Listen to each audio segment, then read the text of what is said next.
शिष्य के गुण। प्रस्तुत पाठ के माध्यम से महात्मा बुद्ध द्वारा दिए गए उपदेशों का उनके शिष्यों पर क्या प्रभाव पड़ा, इसकी जानकारी दी गई है। शिष्य में कौन कौन से गुण होने चाहिए, उसका ज्ञान कराया गया है। आइए इस पाठ को पढ़कर जानें। महात्मा बुद्ध का एक शिष्य था। एक दिन उसने बुद्ध के चरणों में झुककर प्रणाम किया, फिर हाथ जोड़कर खड़ा हो गया। बुद्ध ने उससे पूछा, तुम क्या चाहते हो?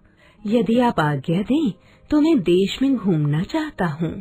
संसार में अच्छे बुरे सब प्रकार के लोग हैं। बुरे लोग तुम्हारी निंदा करेंगे और तुम्हें गालियाँ देंगे। उस समय तुम्हें कैसा लगेगा? मैं समझ लूंगा कि वे बहुत भले लोग हैं, क्योंकि उन्होंने मुझ पर धूल नहीं फेंकी और मुझे थप्पड़ नहीं मारे। उनमें से कुछ लोग धूल भी फेंक सकते हैं और थप्पड़ भी मार सकते हैं। मैं उन्हें भी इसलिए भला समझूंगा कि उन्होंने मुझे डंडे से नहीं पीटा। डंडे मारने वाले भी 5-10 लोग मिल सकते हैं।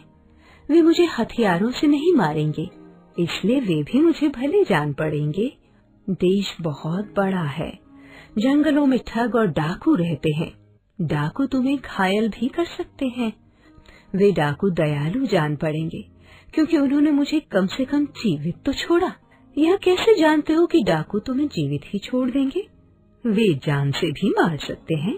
कोई दूसरा हमें मारे उससे पहले वे मार देते हैं, तो उनकी दया ही है। वैसे भी सबको एक न एक दिन मरना ही है। शिष्य की बात सुनकर बुद्ध बहुत प्रसन्न हुए। अब तुम देश में घूमने योग्य हो गए हो। सच्चा साधु वही है जो किसी भी दशा में किसी को बुरा नहीं कहता।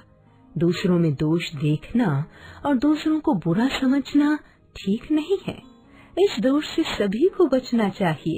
तो बच्चों, जिस प्रकार महात्मा बुद्ध का शिष्य किसी भी परिस्थिति में दूसरों की निंदा नहीं करता, हमें भी ऐसा ही करना चाहिए।